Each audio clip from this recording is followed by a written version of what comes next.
Hello, my name is Angela Cleo Smith, and welcome to VYOV, Voice Your Own Vision. And I am Nikita Sampson. Our discussion will center on the importance of media and where we're going from the traditional media era. Today's show features Black women in media from a Black woman's perspective. Our discussion will highlight how media has changed over the years. And it's only fitting to acknowledge that 50 years ago, Dr. Martin Luther King Jr. delivered his I Have a Dream speech on Washington. So we're going to dedicate this show to Dr. King. All right, Nikita, You're the only male on this panel today. And I want to ask you a question. How do you feel about women in media? I think it was brilliant. It is a situation that has toned out a lot of things, and it has brought in opportunities for women to be the main focus. I think that women have taken it to a whole nother level. So I agree with the change that occurred. Okay, today's guest, we have Janice Edwards. Hello, glad to be here. Shonda Yvette Scott. Thank you. And Danny Lattimore. And we'll open the show with knowing a little bit more about Janice. We have Janice Edwards. Is an award-winning talk show host, a producer, media coach, published author, and acclaimed contributor to community empowerment through her media work. She did her undergraduate work at Harvard University and a graduate student at UC Berkeley School of Journalism. Before graduating cum laude from Harvard, she studied in Spain. She was recognized as a 2013 Trailblazer Award from the National Coalition of 100 Black Women, San Francisco. She won the Hometown Media Award to Signature Silicon Valley as Best Informational Talk Show. In 2011, the Creative Best Series Producer Award for Bay Area Vista and a host of other awards. On her show, Bay Area Vista, she has interviewed people, celebrities, and major people such as President Obama, Oprah Winfrey, Robert Redford, Dr. Cornel West, Jerry Seinfeld, and a host of others. That's amazing. Oh, thank you. So the question I have for you. Thank you for that nice introduction. You're quite welcome. As a graduate from journalism school, what made you decide to create your own show? Well, it's interesting. When I first went to journalism school, the thing that was most important to me was being able to shape the content behind the scenes. So at first I wasn't thinking about being on camera, but after working in television for a little while as a producer and then seeing how media was changing, I realized there wasn't any more security necessarily behind the scenes than on camera. And I felt like part of the calling was also to be on camera. I'd done a radio talk show when I was in high school, and it was really part of the dream too. So it was something that evolved over time, and then I just decided to continue to go in that vein. Wow, that is awesome.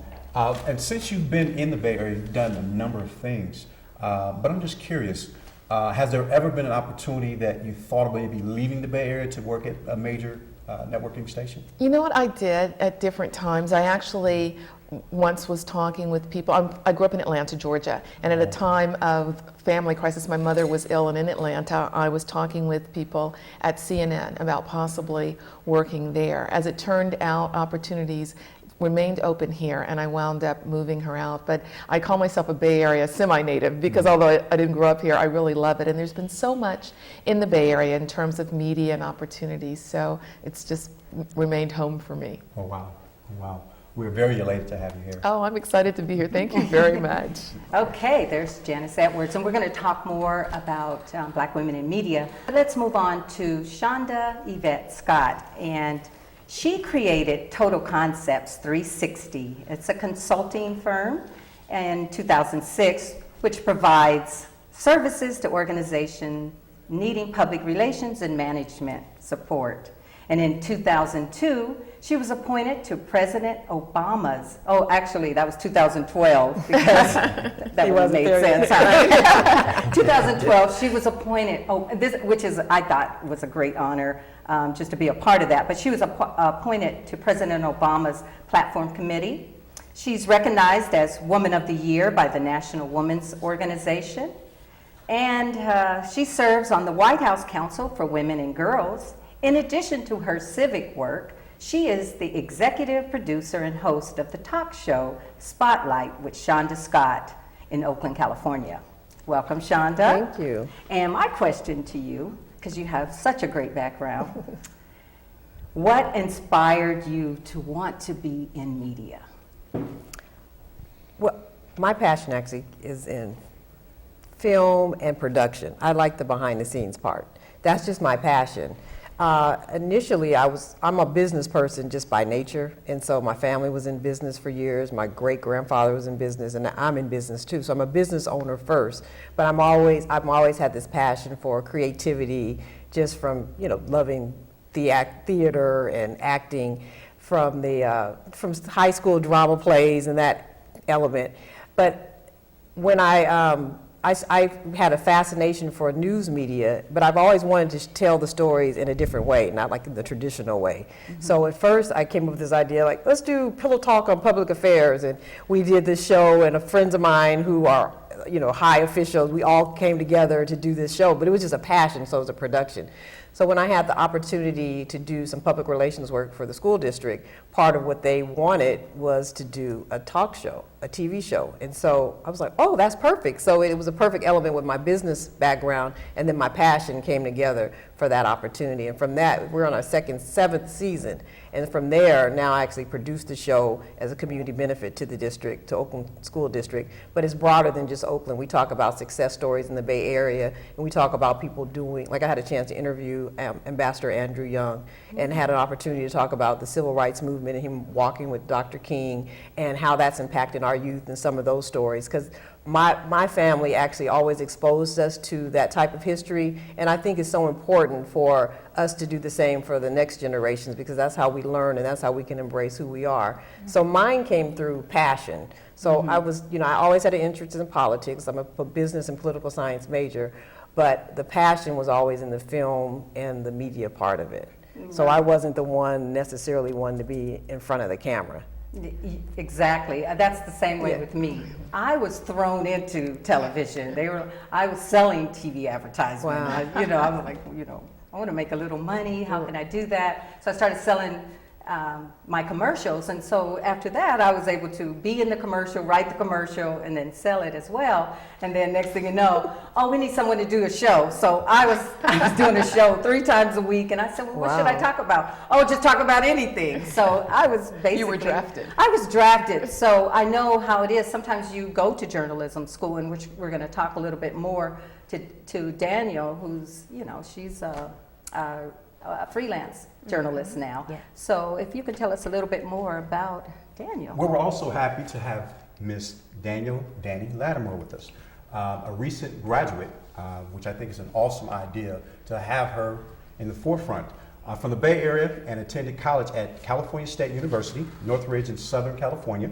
Received her degree in journalism with the emphasis in broadcasting in May of 2013. Her goal is to become a sports reporter, specifically basketball. Wow. She loves researching information to share with the public. Danny's very excited about her future plans as a sports reporter, and is here today to learn more information from the pros in the media. So we want to welcome you as well. Thank you. One question before I go anywhere. How does it feel to have graduated recently?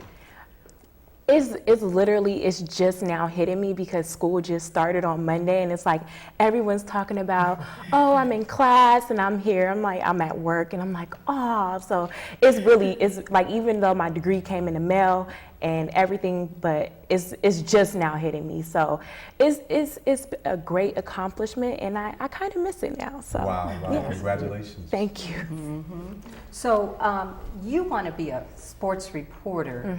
Mm-hmm. Do you Nikita and I were talking about this, and we were saying, because he was saying, well, at first he didn't like the idea of women sportscasters. Oh. Now he didn't say that earlier, but only because he thought women didn't know anything about sports. Do you know anything about sports? See, I know a lot about basketball, and that's why I was saying basketball, but I am interested in learning about other sports. I'm trying to learn more about football. Luckily, football season is coming up, and I'm trying to see about, soccer. I know that the World Cup will be next year, so hockey, and I just want to get a broad spectrum of all sports. So, because one of my ultimate goals is to go to the Olympics and cover in 2016 and cover some of the sports there, and I would just want to know everything about all types of sports. So Okay. Yeah. And you're here to learn a little bit more about how to get in the business and, Yes. and maybe some guidance, and we'll talk about that in a little while. Yeah.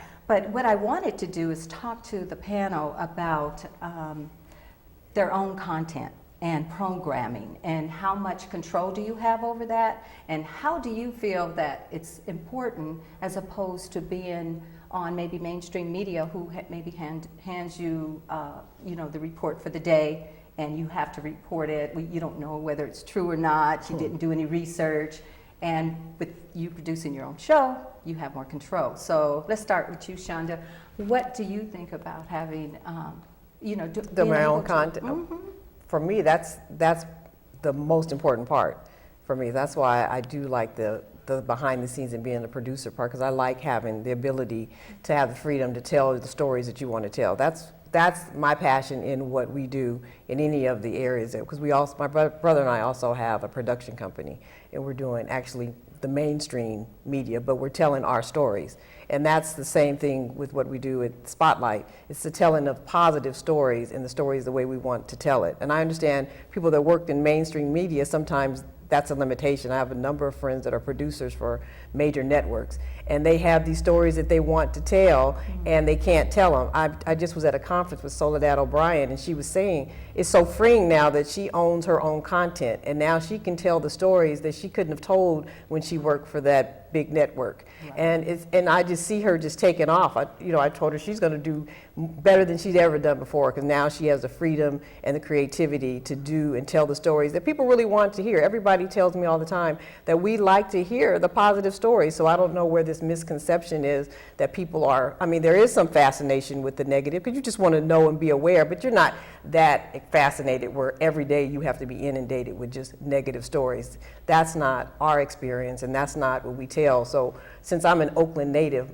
it's my passion and my community contribution to give back and tell the positive stories, because a lot of things have happened. People didn't even know Bill Russell, the first NBA, most winning NBA athlete. I mean, I think he's athlete of all sports. And then the first African-American head coach of an NBA team came from Oakland, West Oakland. Right. Where most of the violence is happening. But many people didn't even know that. They didn't know Clayton Ace went to Oakland Tech. And, there's so many stories that are positive that we get a chance to tell and kind of educate the world now that there's social media on, just the positive stories.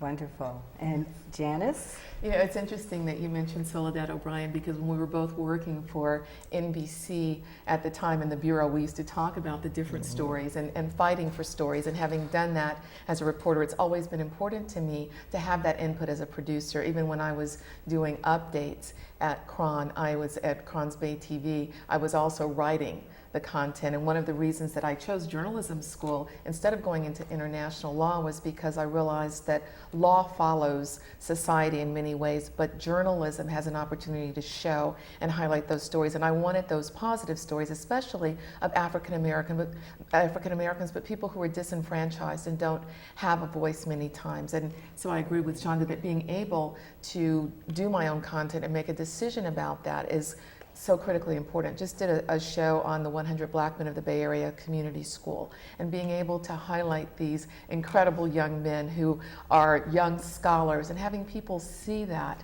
is of importance. But being able to tell so many different stories is what I enjoy as an executive producer. So I didn't come from the business model, and that way I'd been working more in traditional media, and learning that part of it has been a ramp up, if you will.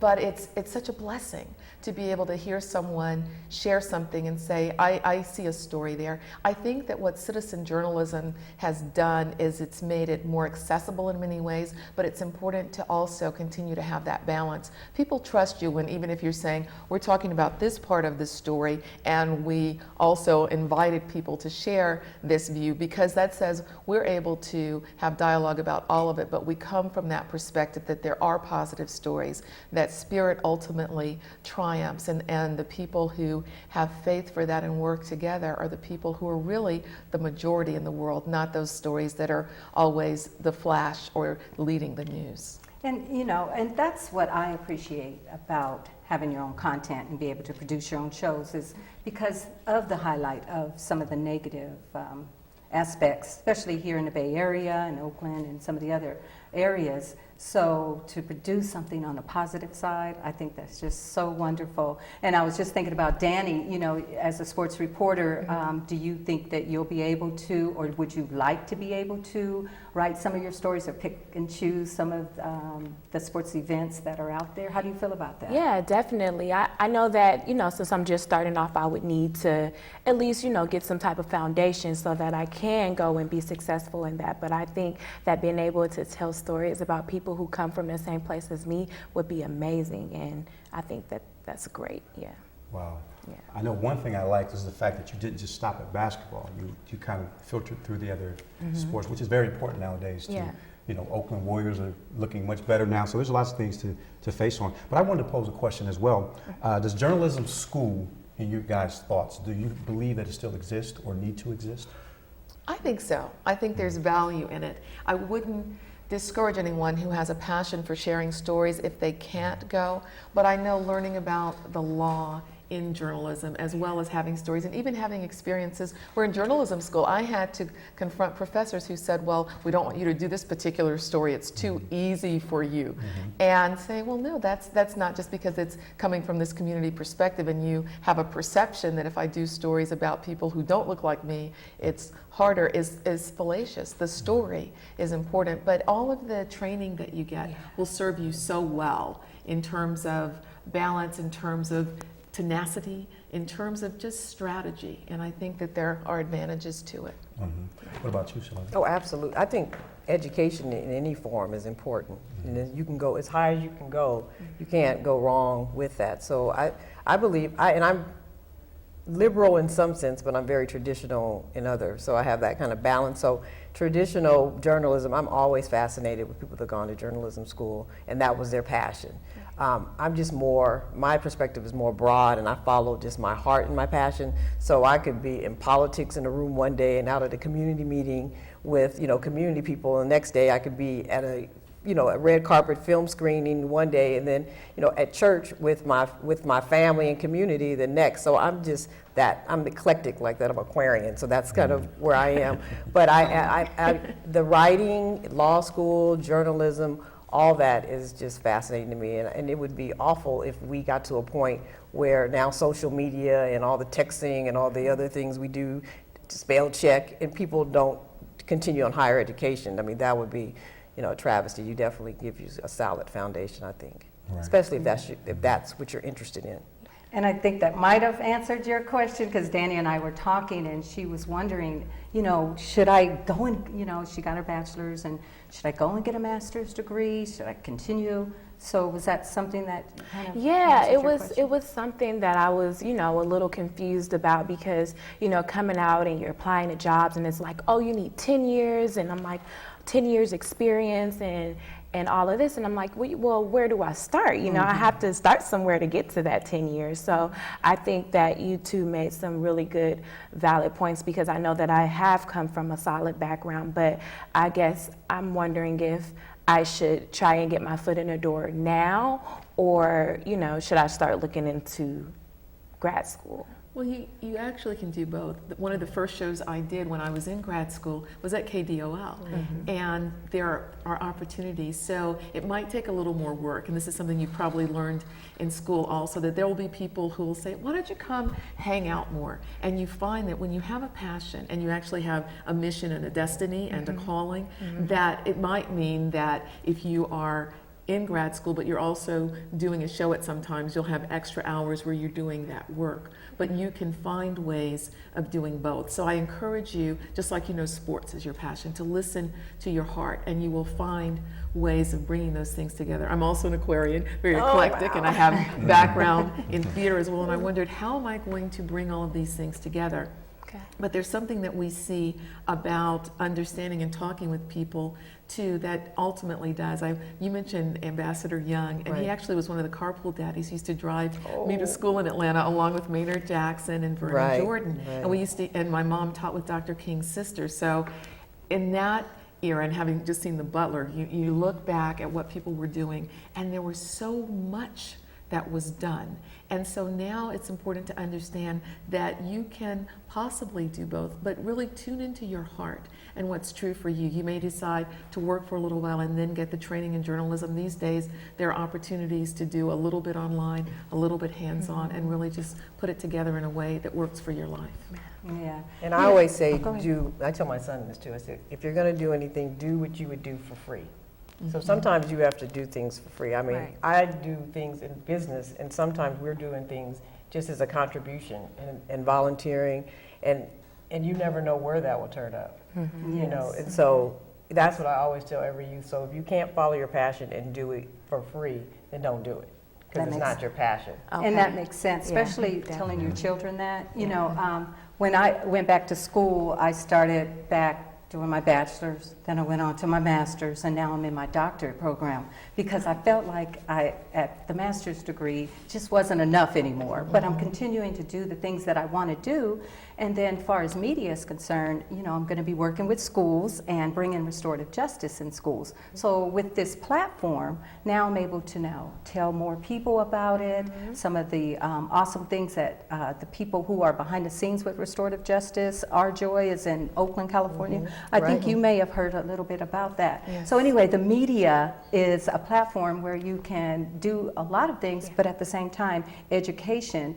As you're doing these things, you know, just like she said, if you can't do it for free, then, you know, then you can also get your education while you're doing that, while you're working.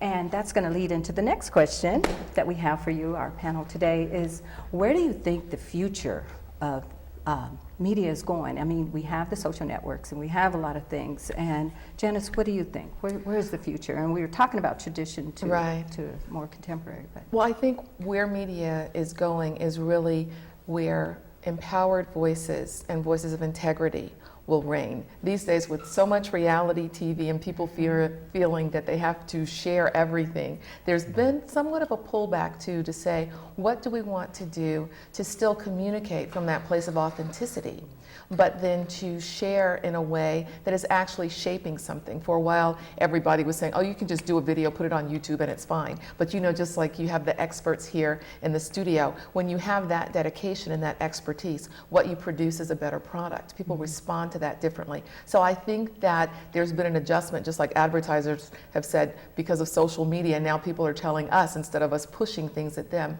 In that same way, people are saying, I have an authentic message, and I can tell that with integrity, I can tell it with balance, I can tell it with passion, and I can gather other people who are like-minded to share in those stories. So that's where I think it's going, and I think it's important for especially young people coming up to make decisions about who you want to be known as. It doesn't mean that you're not authentic, but everything doesn't have to be shared. Everything doesn't have to be known in the way that people are doing it now, because there are still standards that are of great value.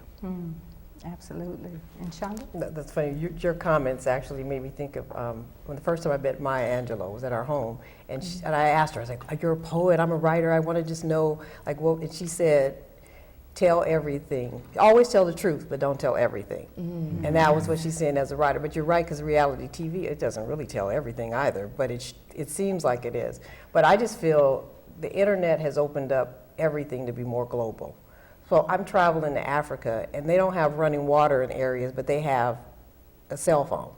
It is just let people just leapfrog into another century where they were behind before, and it made it where everybody has a common ground, so they can have a business there and may not have running water, but they actually can do business and transactions just because how the media has opened, I mean, the internet has opened up the world. And that's where I think the media is going, because now, before, if you didn't work in traditional networks, the 4 or 5 that there were at the time, that was it. You didn't have any content, you didn't have any voice. Now the cable networks have opened up a whole new world where now our shows can be seen on non-traditional networks and get more visibility than you can on the station that shows it at a certain time, one time, and that's it, that's all. So the internet even opened up more, because now there's people with the iPhone who can actually produce and edit a film on their iPad and on their iPhone. We just did a show and I was with my iPad carrying it around because I couldn't believe that the iPad could, Which is could exciting. act like a camera. Right.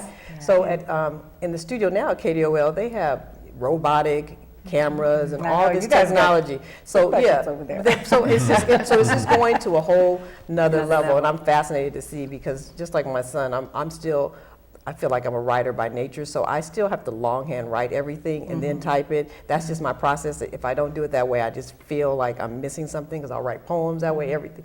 Mommy, my son, I don't use notepads anymore. We use the iPad where you put your notes in there. They don't know anything about it. Yeah, they don't know, and it's fascinating, and they're great with it. So, it's just, that's going to take us into the stratosphere. So we haven't even seen where we'll go next. I'm with you, I'm a writer as well. Right. And I know there's something about that pen and So we paper. have just a couple more minutes, and we wanted to, Just basically pose one more question that I think is important. How do you think that we should bring in the next generation of people like yourselves? By the bootstraps. or Danny. Or me. I think that there should be ways where people who are just now getting out of college, I know that there are like apprenticeships where, people who are just graduated can go ahead and work, and, it's a paid position and you get real world experiences. But I also think that internships or, different networks or even different little places can open up doors for people like myself, so that I can go and I can work, and I, work for free and get that experience that I need and put it on my resume. So then if somebody is looking at it and they'll say, well, hey, look, she has this on her resume, let's go see what she's about. Because if you only have like 2 internships, you have other people who have 4 to 5 internships on their resume, and they're pulling those ones. So, and then another thing that's really hard is once you get out of college, it's hard to intern because you need the college credit. Okay. So if there are programs or anything that's open like that, just so we can get another level of real world experience, since we already was in college, And quickly, Shonda, do you ever bring in interns? Yes. We actually, since Oakland School District is one of our clients, they have an internship school, a school that has internship as part of their curriculum. So for 4 years, we participated in it. It had interns, and they worked with us over the summer and stayed with us. One is she's about to graduate next year. We're like, we can't believe you're about to graduate from high school. It's like I've watched her evolve and grow up. So definitely that. Also, I've hired people from that have just graduated from college. That's how I even got so into social media. So I like surrounding myself with the younger generation, because that's how you kind of you stay ahead and on tune with what's going on. Okay. Well, we got to stop there because 30 minutes is just not enough these days. But I want to just thank you all for being here, Janice Edwards and Shonda Scott and Danny Latimer, for being here on VYOV. Of course, Nikita, thanks for always being, my right hand. Hope you enjoyed the show. Hope you learned something about the next generation of and the new. I guess I don't want to say the traditional, but now we're in this contemporary world of social media. We will be YouTubing this particular show, so that's one way you'll be able to see this show. In addition to all of the cameramen here, Michael and Joseph and Susan and Bryn and, of course, Edmund, I want to thank them all for being here.